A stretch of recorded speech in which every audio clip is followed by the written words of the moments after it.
Education सदगुरु के daily GK quiz programme में एक बार फिर आप सभी का बहुत बहुत स्वागत है। Daily quiz, mock test, current affairs, question and answer के लिए आप हमारी वेबसाइट www.educationsadguru.com पर भी विजिट कर सकते हैं।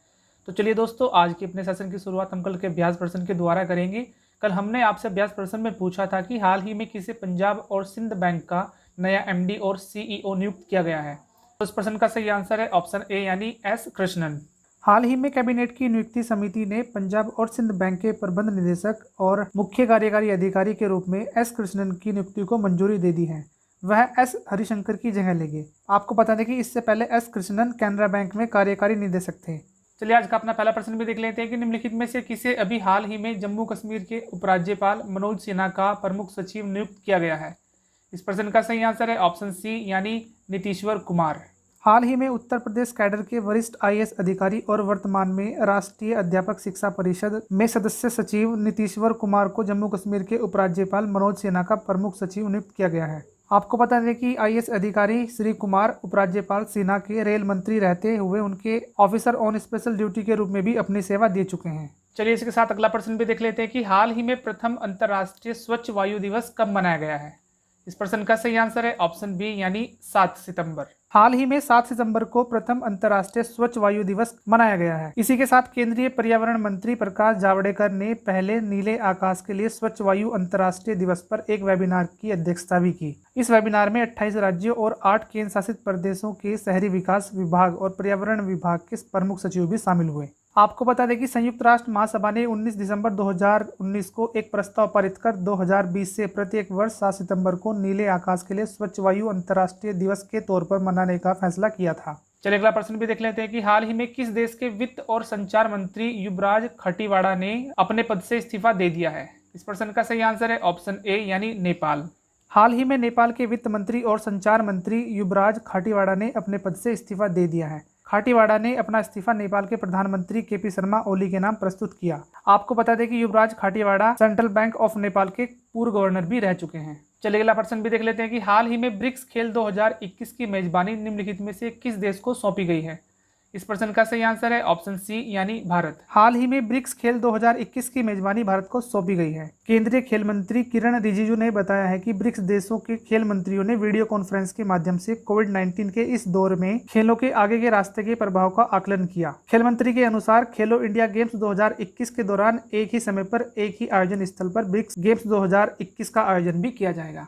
चलिए अगला प्रश्न देख लेते हैं कि हाल ही में तमिलनाडु के किस जिले को राज्य का पूरी तरह डिजिटल अर्थव्यवस्था वाला पहला जिला घोषित किया गया है। इस प्रश्न का सही आंसर है ऑप्शन बी यानी विरुधुनगर। हाल ही में केंद्र सरकार ने तमिलनाडु के विरुधुनगर जिले को राज्य का पूरी तरह डिजिटल अर्थव्यवस्था वाला पहला जिला घोषित किया है। आपको बता दें कि यहाँ बड़ी संख्या में लघु और मध्यम उद्योग, विशेषकर आतिशबाजी और संबंधित क्षेत्र के उद्यम शामिल हैं। यहाँ स्थापित सभी औद्योगिक इकाइयाँ और व्यावसायिक प्रतिष्ठान नकदी रहित लेन देन के विभिन्न तरीकों का इस्तेमाल कर रहे हैं। चलिए इसी के साथ अगला प्रश्न देख लेते हैं कि हाल ही में जीवन बीमा कंपनी बजाज आलियांज ने निम्न में से किसे अपना ब्रांड एम्बेसडर बनाया है। इस प्रश्न का सही आंसर है ऑप्शन सी यानी आयुष्मान खुराना। हाल ही में निजी क्षेत्र की जीवन बीमा company Bajaj Allianz life insurance company limited ने बॉलीवुड अभिनेता आयुष्मान खुराना को अपना नया ब्रांड एम्बेसडर बनाया है। इसके तहत आयुष्मान बीमाकर्ता के ब्रांड एम्बेसडर के रूप में इसके उत्पादों के साथ साथ Bajaj Allianz life insurance company limited की डिजिटल सेवाओं का प्रचार भी करेंगे। चलिए अगला प्रश्न भी देख लेते हैं कि हाल ही में तुर्की ने पूर्वी भूमध्य सागर में किस देश के साथ एक नौसैनिक युद्धाभ्यास करने की घोषणा की है। इस प्रश्न का सही आंसर है ऑप्शन बी यानी रूस। हाल ही में तुर्की ने पूर्वी भूमध्य सागर में रूस के साथ एक नौसैनिक युद्धाभ्यास करने की घोषणा की है। गौरतलब है कि वर्तमान में पूर्वी भूमध्य सागर क्षेत्र में ऊर्जा संसाधनों की खोज करने के अधिकार को लेकर तुर्की और इसके तटीय पड़ोसियों ग्रीस तथा साइप्रस के बीच तनाव की स्थिति बनी हुई है। आपको बता दें कि इस रूसी नौसैनिक अभ्यास का आयोजन 8 से 22 तथा 17 से 28 सितंबर के बीच भूमध्य सागर के क्षेत्रों में किया जाएगा। चलिए अगला प्रश्न भी देख लेते हैं कि प्रत्येक वर्ष विश्व भर में किस तिथि को चैरिटी के लिए अंतर्राष्ट्रीय दिवस मनाया जाता है। इस प्रश्न का सही आंसर है ऑप्शन ए यानी 5 सितंबर। पूरे विश्व में हर साल 5 सितंबर को चैरिटी के लिए अंतर्राष्ट्रीय दिवस मनाया जाता है। इस दिन का उद्देश्य लोगों और गैर सरकारी संगठनों को स्वयंसेवी और परोपकारी गतिविधियों में संलग्न करना है। इसके अलावा आपको बता देते हैं कि 5 सितंबर की यह तारीख मदर टेरेसा के निधन की वर्षगांठ का भी दिन है। चलिए अगला प्रश्न देख लेते हैं कि निम्नलिखित में से किस देश ने हाल ही में पूर्व ऑस्ट्रेलियाई प्रधानमंत्री टोनी एबॉट को व्यापार सलाहकार नियुक्त किया है।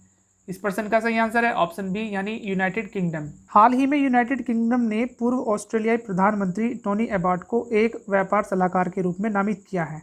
आपको बता दें कि एबॉट ने 2013 से 2015 तक ऑस्ट्रेलिया का नेतृत्व किया था। चलिए इसी के साथ आज के सेशन का आखिरी प्रश्न भी देख लेते हैं कि हाल ही में भारत ने अफ्रीका महाद्वीप के किन देशों को कोविड-19 से लड़ने में सहायता के लिए अपनी विशेषज्ञ टीमों को संयुक्त राष्ट्र मिशनों में भेजने की घोषणा की है।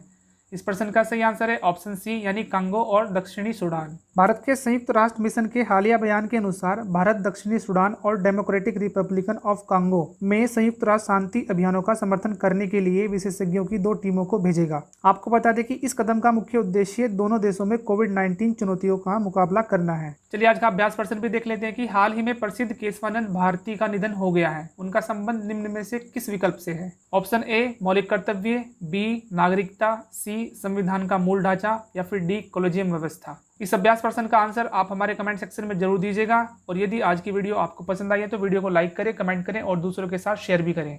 और यदि अभी तक आपने हमारे चैनल को सब्सक्राइब नहीं किया है तो चैनल को सब्सक्राइब करना बिल्कुल भी मत भूलें और बेल आइकन को जरूर प्रेस करें ताकि सबसे पहले नोटिफिकेशन आप ही के पास हो। तब तक के लिए आप हमारे चैनल पर लगातार बने रहिए।